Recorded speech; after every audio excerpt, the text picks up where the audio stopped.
All right, before I get started today, this video is being recorded at 1:30 in the afternoon on Saturday. And the reason that I do this, I'm not trying to put my videos behind a paywall. I'm putting them in an order in which you guys get one every single day at the exact same time because consistency is key to growth here on YouTube. So don't put that down in the comment section that I'm trying to get rich. I make $1 per month for people who become members of this channel. $1. That's not even enough money to buy a soda. So, with that said, I've spent the last 25 minutes just sitting here brainstorming ideas. I started with a video from the Epic Economist who hadn't posted in quite a while. And I watched his latest video and it had some compelling ideas in it, which I wanted to use, but the talking points that it was creating were too broad. There was something about the talking points at the bottom of the video that were really intriguing. So I had to keep cutting them out, putting them into ChatGPT, and then forcing it into a more precise video. And really what it came down to is this is the video that I wanted to do, is that you're complacent in your own wage slavery. Every time that you shop at a place that you know you shouldn't shop at because you know it needs to go out of business, you're helping them keep wages low and you're helping them stay in business. But millennials stay. Where am I supposed to shop other than Kroger's or Walmart? Honestly, I don't know. And that's the problem, is that illusion of choice that we think that you have. Because I remember this article, I've mentioned it many times, years ago. If you Google search this, you can find this particular article where Walmart was having a food drive for their own employees, knowing full well that living wages don't exist in retail. And with that knowledge, asking this community to support their workers is the most diabolical idea that I've ever heard. It's already bad enough that most workers that are working in retail qualify for food stamps and can probably get into low income housing, the projects, or Section 8 housing. But you think about it. And this is something my manager when I worked at Walmart used to tell me all the time, that if the food stamp program ended, Walmart couldn't stay in business because it depends so heavily on food stamps in order to keep the doors open when it comes to grocery. Because I think I was watching a video the other day and Walmart's become like 75% groceries. I don't remember the exact statistic, but that's a lot of grocery. They are the cheapest groceries that you can get. In fact, the other day I was talking to someone on the phone and she told me that, oh, only rich people shop at Kroger's. I'm like, holy crap. Shopping at Kroger's is a luxury the poor can no longer afford. And with that said, let's get into our monologue. They've got us right where they want us, working ourselves to exhaustion only to hand our paycheck right back to the same corporation that keeps us broke.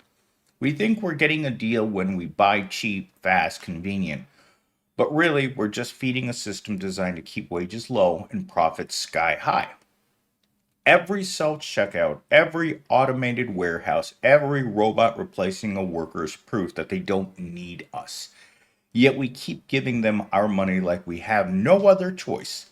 But we do have a choice, and even small changes in how we spend can shape the foundation of this rigged system. Because the moment we stop funding our own oppressors, their power starts to crumble. Again, what I just said, where are we supposed to shop? And this comes down to a very fundamental human behavior. We've got to eat. While I was working on my archaeology degree, there was a point in which they were talking about protecting endangered animals in Africa.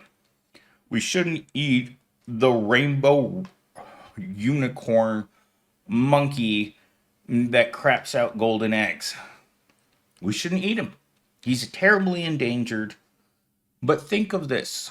You are that person looking at that delicious animal and thinking how much better it would taste inside your belly as your stomach rumbles from hunger. Every time they talk about not being able to eat something because it's in a nature preserve or it's endangered, sure, you can keep protecting it, but what if there's nothing else to eat? And that's exactly how I feel about the monopoly that all the large corporations have in America. Where else are you supposed to go for phone service, internet service, even the very car that you buy? You have to shop from them. What other browser is there other than Google? Sure, you may say there's lots of options, but the reality is that most of us gravitate to the thing that we already know and use every day. That's the only reason that Walmart still exists, because people really don't have a choice. When I go out my front door right now and I walk across the street, there's the Kroger's. If I head east on the main road here, I'm going to run into another Walmart and a Kroger's right across the street. If I head south, there's another Kroger's. If I head north, there's another Kroger's. There isn't exactly a place to go. Same thing with relationships. And I don't know why I want to bring up relationships other than I just got back from the place that you go to where single men go when love isn't available. That's just beside the point. But there are no real choices. When it comes to a relationship, you're not going to meet someone that's a Sherpa. You're not going to meet someone that's living on an island. Our circle of potential getting it on partners is very small. They're the people we see every day. We see them at the gym, we see them at the grocery store, and God forbid you see them at work. But that's it. There aren't a lot of real choices. Even the place that you work is limited by what you can do and where you can get to in a halfway decent amount of time. Nobody wants to work 30 miles away from where they work and have to endure the traffic of the I-17 going there and coming back. I had to do it one time this week where I traveled 25 miles one way for work. It was a nightmare. I was scared. I don't like driving on the highway, especially not during rush hour. The morning I-17 and the afternoon I-17 is a parking lot. I couldn't imagine if I had to get there on public transportation. It would take me all day to get there. But what's the reality of things? We gravitate towards the things that are easier for us. Sure, Big Betsy may not be our ideal date, but she's available and she's warm at night and she doesn't discriminate. But that's all of us. Walmart's easy and that's why it exists. It has the lowest standards, it has the most availability, and guess what? You can even work there if you want. Anyhow, I was just trying to be funny. I'm not sure if it worked. All right, we got 3 talking points today. I had to cut off the 4th one because it was just too optimistic for this channel. So our first talking point starts with the illusion of choice. Big corporations have rigged the system so that we think we have choices, but in reality, they've eliminated competition, leaving us with only cheap, convenient options that funnel money right back into their pockets. Well, funnel the money right back into their own pockets. I have stated this statistic on many occasions on this channel, and this is a perfect place to say it again. Walmart makes $300,000 a year in profit off of every single one of its minimum wage workers. That's a lot of profit. Could they invest a little bit more into the worker? I would think so. But when it comes to a Walmart worker, think about who they are. I actually look at a former Walmart worker every morning. And I think to myself, how did I end up there?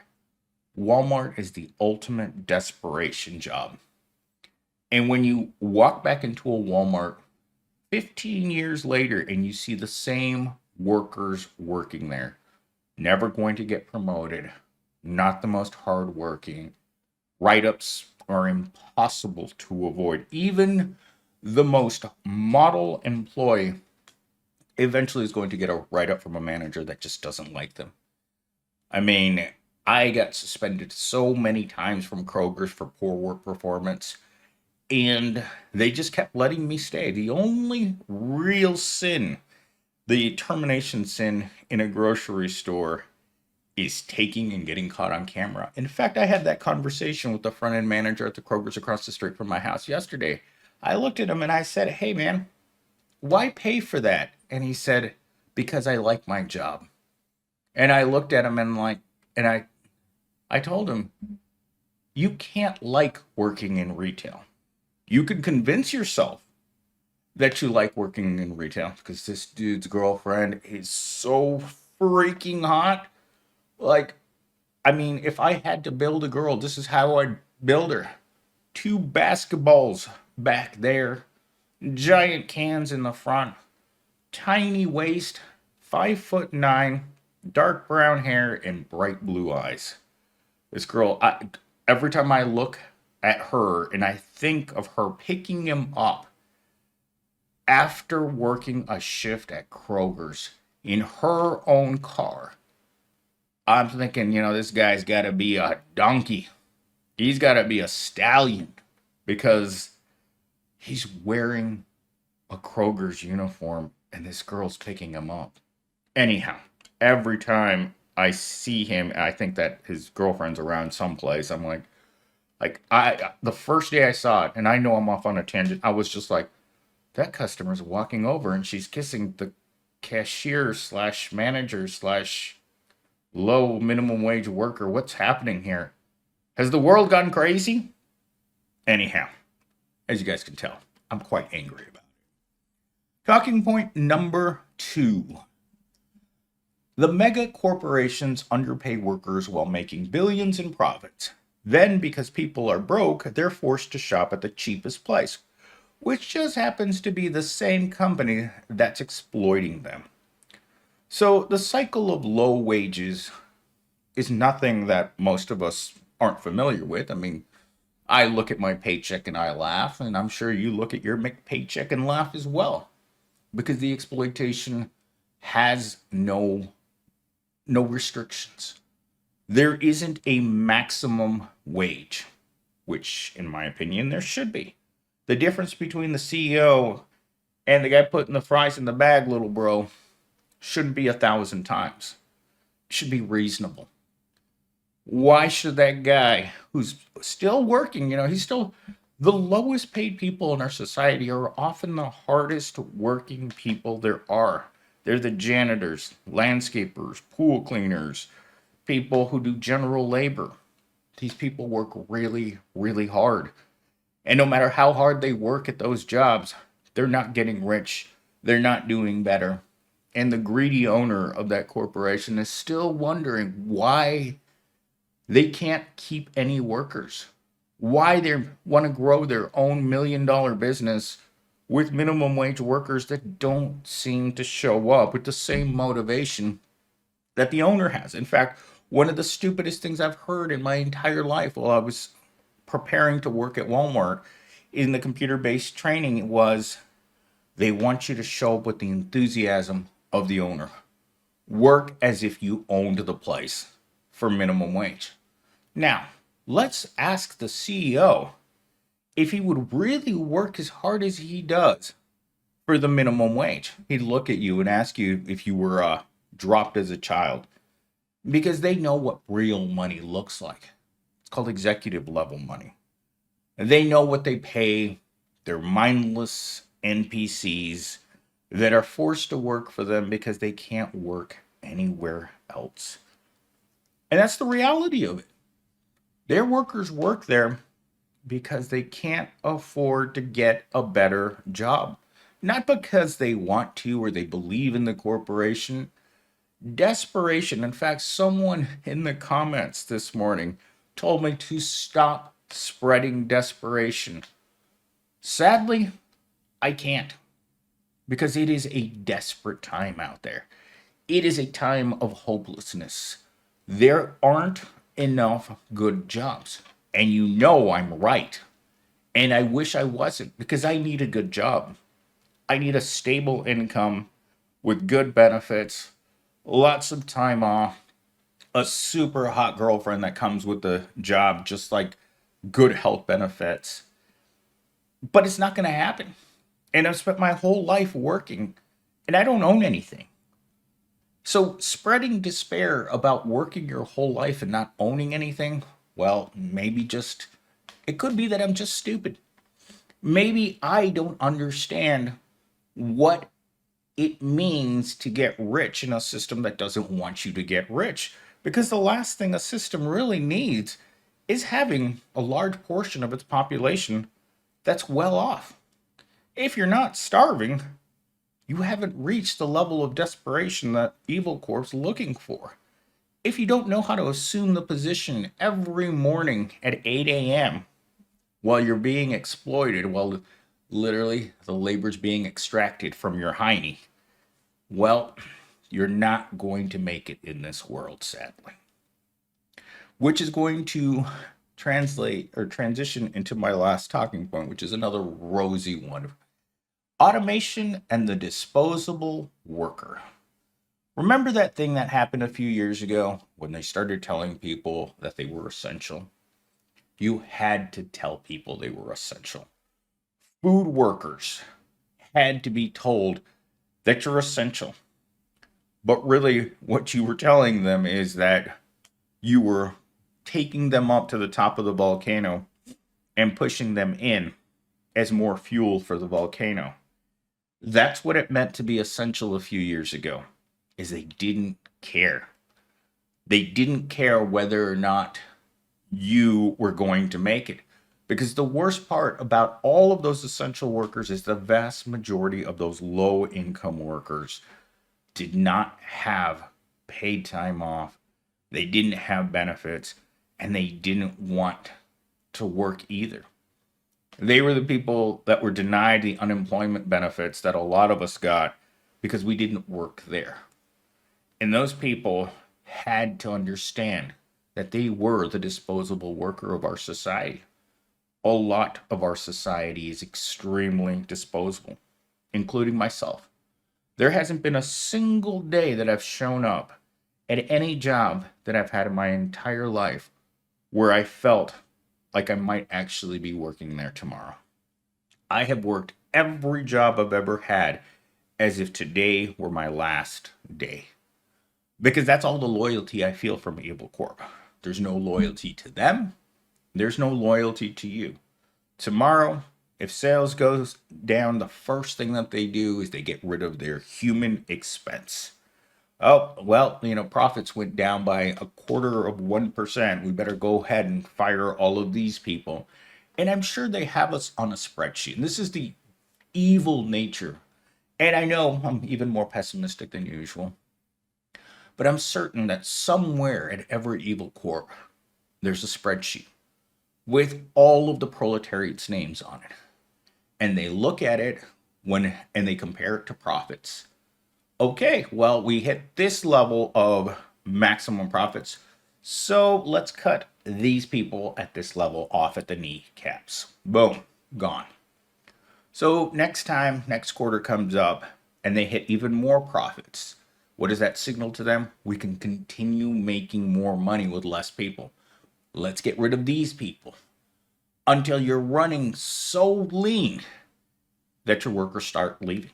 I've seen this happen before, where you're trying to staff so lean that the people that are working there are completely demoralized and they decide, you know what, it's time to go. The great thing about when your workers decide to leave is you're going to find someone that's even more desperate to work there for half the cost, a fraction of the skill that the person left with that was doing the job. And then you're going to wonder why profits are the way that they are. The restaurant industry is full of this. Because when they got rid of all of those skilled restaurant workers, and many of them didn't come back to food, you lost all that skill. And people can taste it at restaurants that there's less skill. The food tastes a little bit more like gym mats, and the overall quality of the food is greatly diminished. Not just the taste of it, but the overall quality is greatly diminished. But with that said, let's get into toxic positivity real quick. Because the more we accept fake optimism as a substitute for real change, the longer we stay stuck in a cycle designed to keep us powerless. Well, I don't know how the world would work if it wasn't full of fake optimism.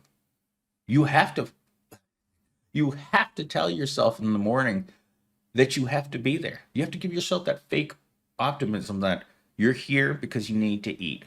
You're here because you need to pay your rent. And you're here. This is the most disgusting part of fake optimism. And I see Gen Z doing this all the time.